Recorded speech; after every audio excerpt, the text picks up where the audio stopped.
大家嚟親大社喜都係食得開心亦都食到一個傳統嘅粵菜味道。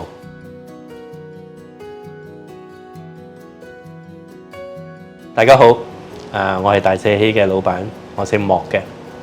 其實我以前本身係會計師啦，我亦都係有幾間上市公司嘅 CFO 做過啦。其實我做大社喜之前呢，就有投資喺另外一間茶餐廳。咁當時呢，就4個茶客夾埋合資頂咗間茶餐廳嚟做，但係4個呢都唔係做飲食嘅。好多朋友可能知道阿彪咁我哋過嚟你度食嘢啊，我哋帶埋紅酒過嚟。我話帶埋紅酒，我得膠杯嘅啫喎。咁我同幾個 partner 去，喂，不如整檔市正啲嘅地方啊，招呼下朋友都好啊。咁就我哋就開始咗 start 做大社喜。我自己本身中意食粵菜多啲啦，咁我哋亦都好慶幸揾到我哋個主廚啦，威哥啦。咁威哥嘅手藝咧，亦都好傳統嘅，好多客食完一次咧，都一定會再食過嘅。Hello， 大家好，我係大社喜嘅主廚，我叫阿威。我由16歲開始入行，做到而家都成30幾年啦。因為我係正宗係學傳統粵菜開始嘅，係因為轉咗間公司，跟咗個順德師傅學下啲順德嘢咯。即係自從入咗大社喜之後，莫生都俾機會我啦，亦都好信任我啦，成張菜單由我自由發揮。即係總之佢嘅要求就係要做翻傳統粵菜嗰啲口味。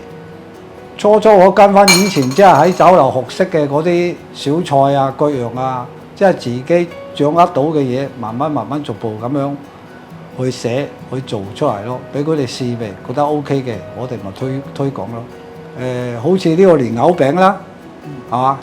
出邊好多都攞個蓮藕夾住，但係我嘅做法就係順德屋企嗰個家常小菜做法，將啲蓮藕切肉，連埋啲肉餅一齊打，一齊落去煎。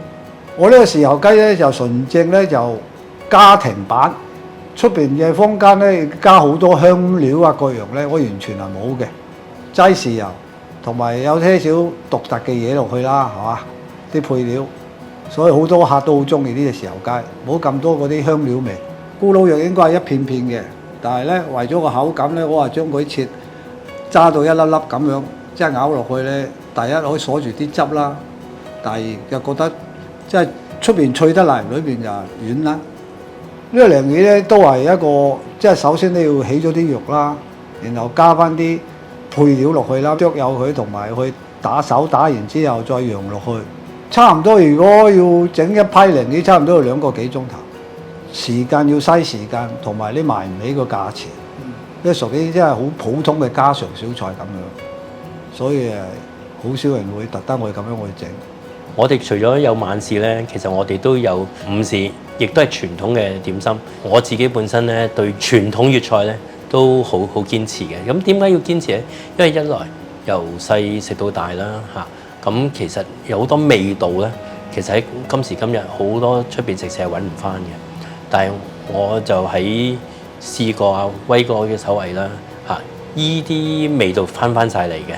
咁當然啦，有好多新派嘅粵菜啦，又有啲係 fusion 啦咁其實食粵菜係食得傳統嘅味道係最緊要嘅。咁我哋自己依度亦都標榜我哋嘅食材新鮮啦，亦都絕對唔會用味精啦。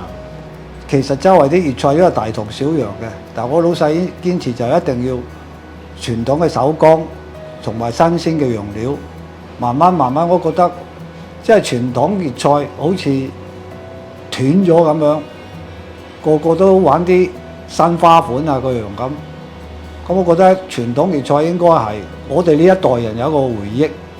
我希望將我哋嗰個傳統粵菜嘅口味可以推廣到俾新一代嘅香港人啦，或者啲遊客啦，我覺得原來香港嘅美食嗰個味道係咁好嘅。